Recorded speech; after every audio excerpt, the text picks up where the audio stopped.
Okay. So today we're gonna dive into something. Oh. I think a lot of people, especially in New York, have thought about or wondered about. Yeah. And that is industrial lofts Okay. versus traditional office spaces. I like it. And which one kind of comes out on top? Yeah. So we've got a whole bunch of your research here. Right. And I think it'll be fun to kind of go through this and really pull out the most interesting parts of it, and also Absolutely. help make sense of it all. Yeah. Because there's some pretty surprising stuff in here Oh, yeah, for sure. that I think will help people kind of make decisions about this in the future. It's a really interesting topic and one that people, wrestle with all the time. Yeah. So first, I think so we're all on the same page. Let's just define these two things. Sure. So when we say industrial loft in New York City, Yeah. what are we talking about? I think what we're talking about is those spaces that are often converted from former factories or warehouses. You've got those exposed brick walls, Yeah. high ceilings, big windows, lots of light, Yeah. open floor plans. Yeah. There's a certain kind of feel and vibe to them that you don't really get anywhere else. Right. And then traditional office space. I mean, that's That's your classic high-rise office building. yeah, exactly. Usually more structured, Yep. divided up into cubicles or individual offices. Right. Finished walls a little more predictable, I Yeah. guess. The drop ceilings and Exactly. the fluorescent lights Exactly. Yeah. and things like that. Yeah. Um, so we're talking specifically about New York. Yeah, I But- think this is a very New York-centric Right. conversation because, obviously this Yeah. is a decision people make everywhere. Of course, yeah. But New York has such a particular real estate landscape. Totally. Yeah. And there's so much energy here and so much competition Absolutely. that it's a very unique kind of microcosm of this discussion. Yeah. So let's talk about some of the pros and cons of both. Okay. So for industrial lofts, Yeah. what are some of the things that really stand out as Well, I think you hit on one of them, Yeah. which is the aesthetic, that kind of raw industrial aesthetic, is really appealing to a lot of people. And, particularly in certain industries like tech or, creative industries, Sure. there's a certain kind of cool factor Yeah. to it. And people want to work in spaces like that. Totally. Yeah. So that's a big one. Yeah. I think the open layout is also a big pro. A lot of companies are moving towards these more collaborative work styles. Yeah. And they want to break down those barriers between departments. Right. And encourage people to talk to each other. Yeah. And there is research that shows that these kinds of spaces can actually boost productivity Interesting. and communication. Yeah. So that's a big one. And then also, just practically speaking, they tend to be a little bit more affordable, Yeah. especially for startups who are, just getting off the ground. Yeah. That can be a huge factor in choosing a space. Yeah. Especially in New York. Especially in New York. Yeah. Where things are just so expensive. Yeah, exactly. So what about the cons? Well, What are some of the things that are a little less? Yeah. So the flip side of that open layout, which is so great for collaboration, Right. can also be a real challenge for people who need to focus. Of course. All that noise and all that movement and the lack of privacy, Sure. can be really distracting. Yeah.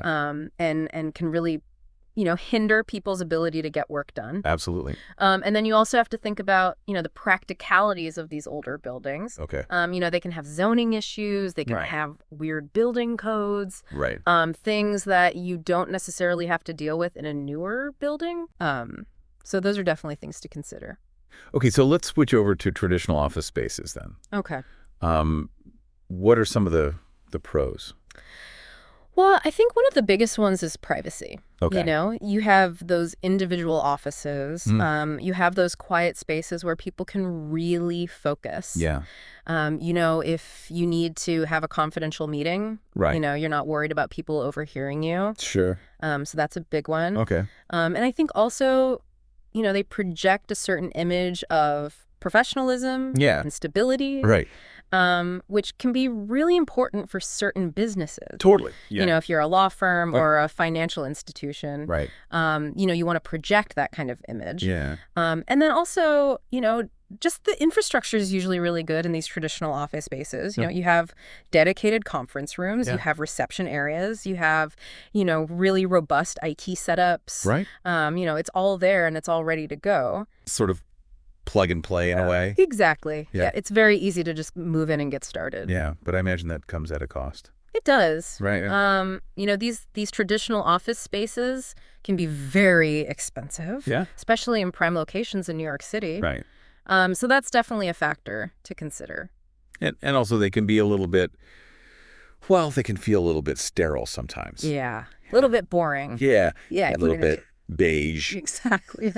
Not necessarily the most inspiring environment. Right. You don't necessarily see those, Instagram worthy. Right. Shots of those spaces as much. Exactly. Yeah.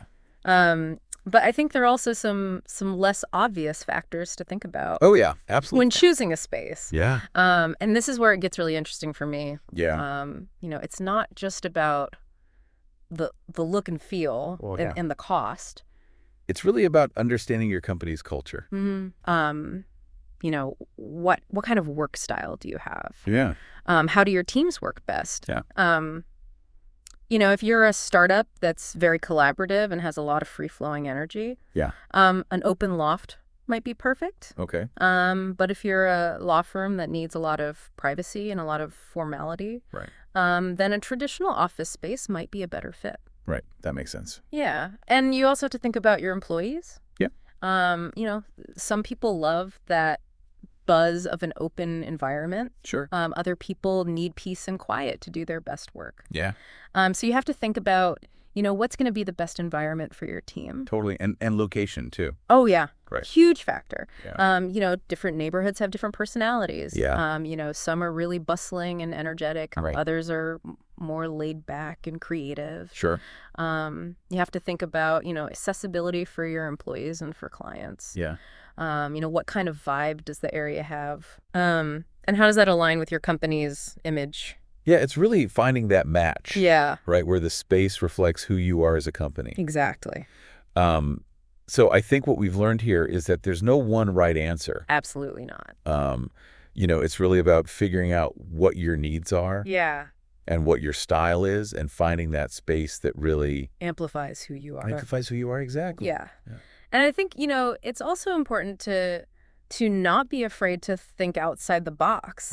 There are a lot of new trends emerging in the workplace, like hybrid work models. Yeah. That are really kind of changing how we think about office space altogether. Absolutely. Yeah. Yeah. So to everyone listening, think about your own workspace. Yeah. What really resonates with you? What would make you feel energized and excited to come to work? What would make you feel good? Yeah. About going to work every day? Exactly. Keep exploring, keep asking those questions. Yeah. And, find that space that really fuels your success. Absolutely. I love it. Right. Thanks for joining me. Of course. On this deep dive. Anytime. And to everyone listening, thanks for listening. See you next time. We'll see you next time. Bye. Bye.